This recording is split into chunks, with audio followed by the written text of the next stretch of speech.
kalau Anda ketemu dengan orang yang dia bilang dengkul saya sakit, sendi-sendi saya sakit, gak usah minum obat. Solusinya apa? Solusinya ini.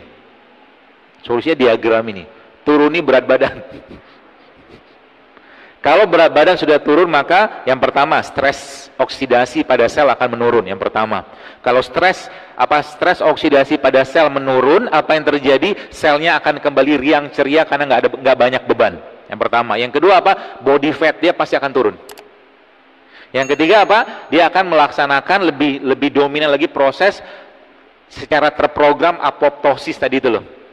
Yang keempat apa? Dia punya insulin, growth hormone segala macam, itu akan kembali di resetting sama tubuh. Yang kelima apa? Insulin sensitivitasnya akan meningkat. Artinya apa? Metabolisme gula dia akan naik. Yang kelima apa? Anabolik hormon dia akan meningkat atau hormon pembangunnya akan meningkat. Kemudian hormon-hormon sifatnya meradang-meradang itu dikurangi sama tubuh.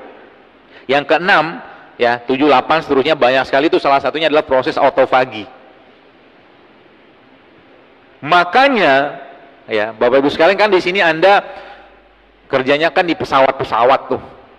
Ya kan? Pesawat tuh kan ada apa, general overhaul lah segala macam gitu kan. Rawatan tahunan lah, bulanan, macam-macam lah, saya nggak paham. Manusia itu juga sama. Ya. Perawatan tahunannya namanya puasa Ramadan. Tapi ingat, jangan lagi bebani badan dengan yang tinggi gula. Karena dia justru malah kebalikan dari sini kan itu masuk. Coba Anda bayangkan, waktu Ramadan itu katakan waktu seorang itu buka puasa, kalau dia makan, misalkan dia makan produk makanan yang tinggi gula, tinggi lemak, tinggi minyak, tubuhnya nggak bisa melaksanakan fungsi itu dengan baik. Maka sebenarnya, saya kadang-kadang mencoba mengguyonkan lah gitu kan. Bahasanya sebenarnya kalau kita lihat breakfast, fast itu kan puasa, sarapan itu kan breakfast kan gitu. Nah, breakfast itu apa? Fast yang di break. Jadi setiap hari itu kita puasa sebenarnya. Kapan mulai puasanya? Waktu tidur.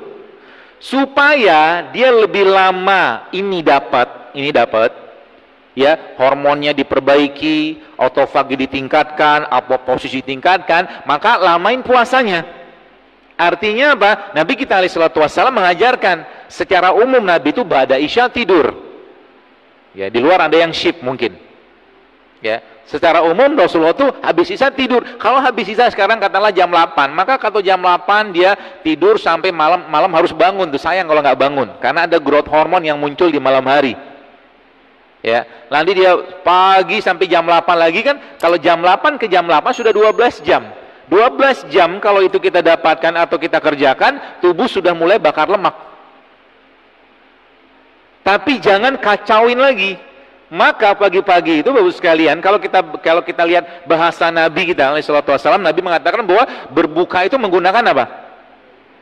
Kurma. Tiap hari kan kita puasa. Maka waktu pagi adalah waktu yang paling tepat untuk makan apa? Makan buah. Gitu. Karena kalau kita lihat situ, semakin lama, semakin diprolong puasanya, semakin bagus. Terutama dengan orang-orang yang kelebihan berat badan. Tapi kalau katakanlah badannya sudah stabil, ya maintain saja katakanlah dengan protein sama karbo yang sehat. Kayak begitu ceritanya. Ya.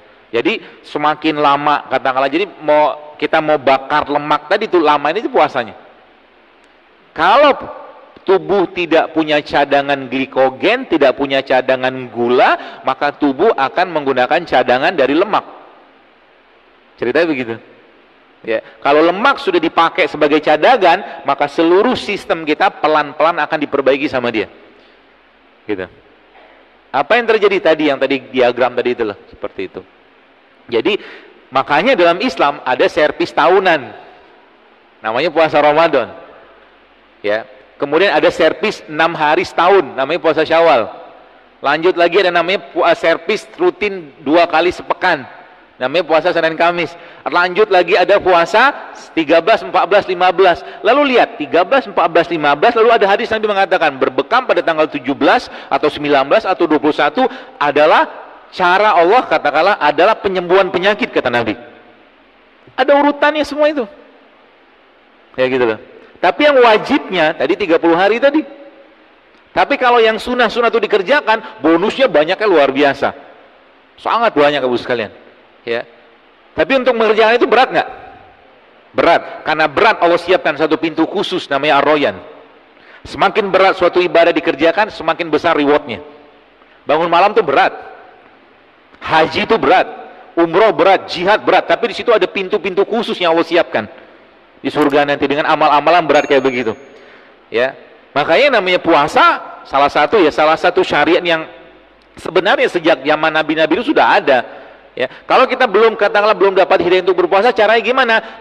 Mulai biasakan untuk jarang atau sering-sering melaparkan diri, salah satunya, terutama bagi orang-orang yang kelebihan kalori. Ya, seperti itu.